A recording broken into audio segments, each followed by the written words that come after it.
Hello mga kabishi, good morning. Klaro ba yung sounds natin? Yung audio natin mga kabishi. Ay, nakakagimbal yung mga balita.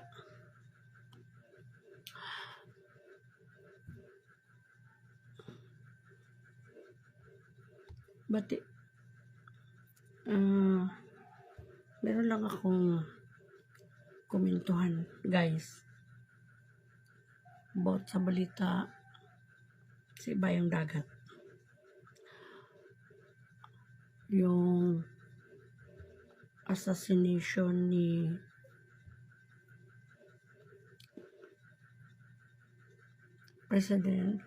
former President Donald Trump na tumakbo ulit ngayon bilang presidente ng Amerika. Kita natin. Alam.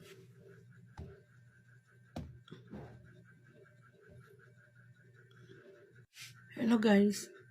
Call natin to ng reaction. If you want to really see something that said, take a look at what happened. We're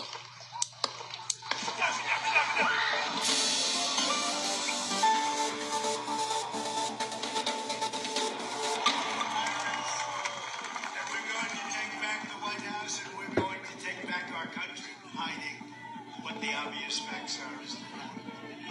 Nakakatakot And you know, yan, that's guys. a little bit old, that chart. That chart's a couple of months old. And if you want to really see something that said, take a look at what happened.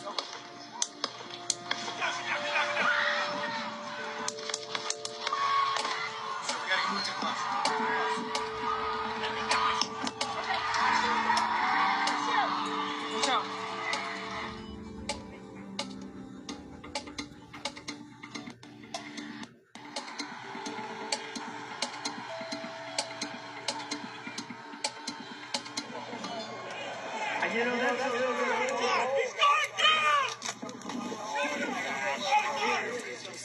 It was just like people were just on top of each other. Like she was getting buried, like jumped on top of her. and so it was crazy. The bullets rattling around the grandstand. One hit the speaker tower. It's our former president, Donald Trump. The first thing I want to say is that the FBI stands with the people of Butler County in Western Pennsylvania, and our hearts go out. Okay.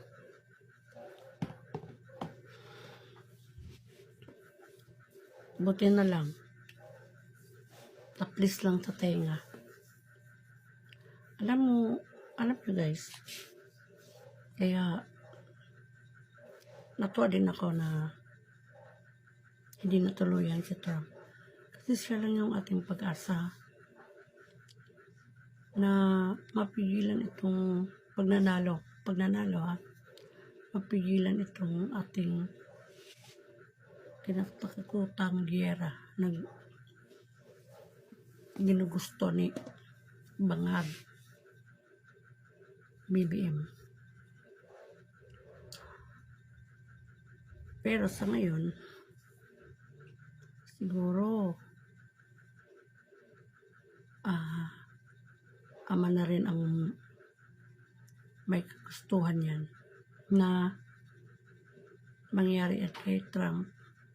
Pero yung hindi naman niya papatayin, niligtas niya para magkaroon ng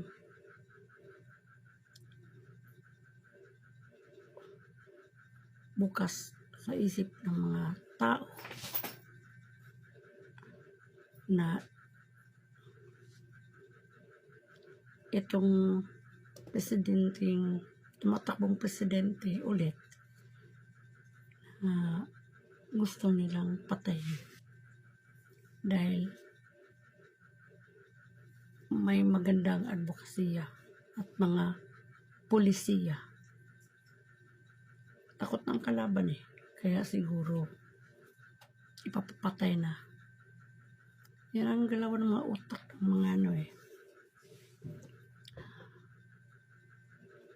para ngayon, hindi na hati ang tao. Kasi sa nangyari kay Trump, 100% panalo si Trump. Kasi yung simpatiya ng tao, doon na mapupunta eh. Yung dating ayaw sa kanya, pupunta na yun sa kanya. Diba? Tayo mga tao, gano'n kasi tayo eh. Ano niya, bakit? Anong, siguro, meron itong magandang, na inayawan ng ayaw malaman ng mga tao. Kaya yung kalaban, tagilid na kasi. Na yung mga tao sa mga ginagawa niya. Simula nung umupo, wala nang ginawa kundi pagsabungin yung mga bansa. Ngayon, pati tayo dito sa Pilipinas, idadamay. Kaya, God bless at na-please lang yung tama ni Trump. Sana bukas, nilain natin yung panahon, bukas,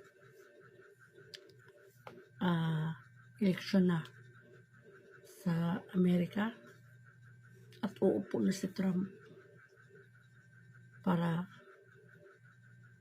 padisan niya yung mga egg-site natin dito eh. Yun lang kasi ang ikinagalit ng China sa atin. Dilong panahon ng Duterte, pinalis yan eh. Pinalis ni Duterte. Kasi ang pulisiya ni Duterte at ng Trump,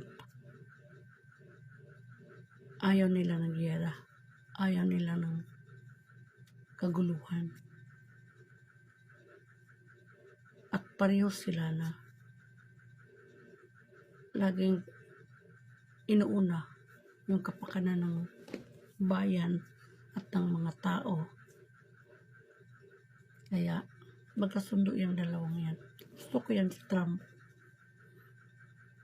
Nung nalaman ko nga na tatakbo ulit, tuwang-tuwa ako eh kasi noon pa naman maganda yung mga pulisiya niya sa kanyang pamumuno. Gusto niya peace lahat ng bansa, negosyo, para may trabaho din yung mga tao. Gano'n naman ang gusto ng Duterte. Kaso lang, itong nambudol sa atin, na akala natin eh, tuloy-tuloy na yung pagbabago. Pala, may binago nga siya. Binago niya yung nasimulan ng Duterte. Kaya din ako sa nabudol. Kaya, sana, bukas, eleksyon na ng Amerika. Yun lang guys, kasi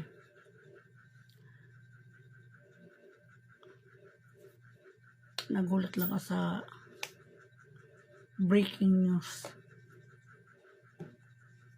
At natuwa din ako at the other side, natuwa din ako dahil hindi naman natuluyan. Kaya kampante na ulit ako.